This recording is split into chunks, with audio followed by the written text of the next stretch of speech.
যখনই আওয়ামী লীগ সরকারের পতন হয় তখনই সর্বপ্রথম যার মাথায় আকাশ ভাঙা পড়ে সেটা হইতাছে ভারত।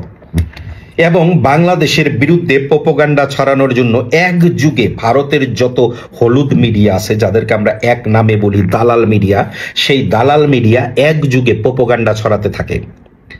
এবং সেই প্রোপাগান্ডার অংশীদার হিসাবে বাংলাদেশে কিছু সংখ্যক হিন্দু সম্প্রদায়ের লোক আছে যারা নাকি এই প্রোপাগান্ডার সাথে জড়িত হইয়া বাংলাদেশ থেকে বিভিন্ন অ্যাকাউন্টের মাধ্যমে হিন্দুদের মাইরা ফেলাইতেছে, হিন্দুদের শেষ করে ফেলাইতেছে, হিন্দুরা দলে দলে ভারতের নদী পার হয়ে যাইতেছে, হিন্দুদের বাস ডলা দিতেছে, এমন প্রোপাগান্ডা কন্টিনিউ ছড়াইতে থাকে।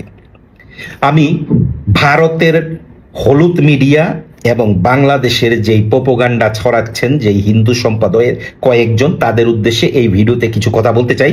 সেটা হইল, প্রথম, বাংলাদেশে যে অরাজকতা চলতেছে কিংবা বাড়িঘর ভাঙচুর হইতেছে সেটা কি শুধু হিন্দুদেরই?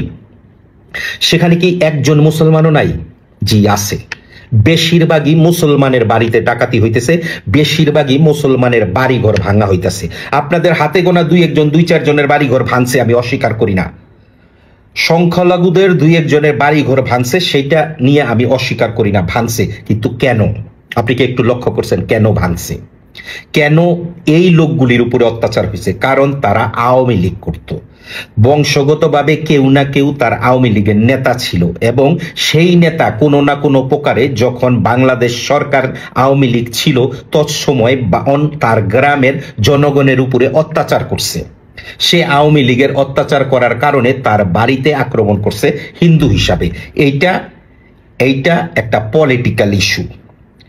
আপনারা রাজনীতি করছেন, এখন প্রতিপক্ষ আপনার আক্রমণ করতেছে, আপনি প্রথম ওই পক্ষের আক্রমণ করছেন যখন আপনি ক্ষমতায় ছিলেন, এখন আপনি ক্ষমতায় নাই, প্রতিপক্ষ আপনার আক্রমণ করছে। আমরা কোনো অরাজকতা চাই না, না মুসলমানের উপরে আক্রমণ হোক, না হিন্দুর উপরে আক্রমণ হোক, না বৌদ্ধ খ্রিস্টান, যে কোনো ধর্মের লোকের উপরেই আক্রমণ হোক। সেই কারণেই বর্তমানে আমরা সাপোর্ট করি, অন্তত আমি সাপোর্ট করি ডক্টর ইউনূসরে, যে তত্ত্বাবধায়ক সরকারের হাতে যখন ক্ষমতা যাবে তখন দেশ ধীরে ধীরে ধীরে ধীরে পরিবর্তন হবে, ভারতপন্থী হবে না। আর একমাত্র এই কারণেই ভারতের মাথা গরম, আকাশ ভাঙ্গা ভারতের মাথায় পড়ছে, ভারতের আর শান্তি নাই।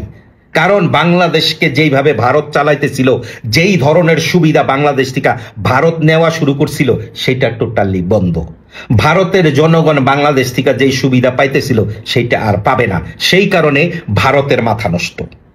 আমি সর্বশেষে একটা কথাই বলবো, বাংলাদেশের জনগণ যারা আছেন, হিন্দু বৌদ্ধ খ্রিস্টান মুসলমান যেই ধর্মেরই আপনি হন, সে বাংলাদেশি, তার প্রতি খেয়াল রাখা, তার প্রতি যত্নশীল হওয়া, তার প্রতি গুরুত্ববান হওয়া আপনার নৈতিক দায়িত্ব।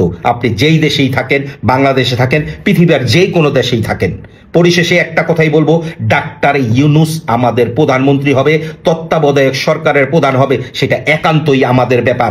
ভারতের কোনো হস্তক্ষেপ আমরা এই ব্যাপারে দেখতে চাই না, কিংবা ভারতের মিডিয়ার প্রোপাগান্ডাও আমরা চাই না। এবং সাথে ভারতের মিডিয়ার সাথে বাংলাদেশে যেই দালালগুলি তাল মিলায়, সেই এক একটা দালাল রে ধৈরাই না আইনের আওতায় আনতে হবে, বিচার করতে হবে।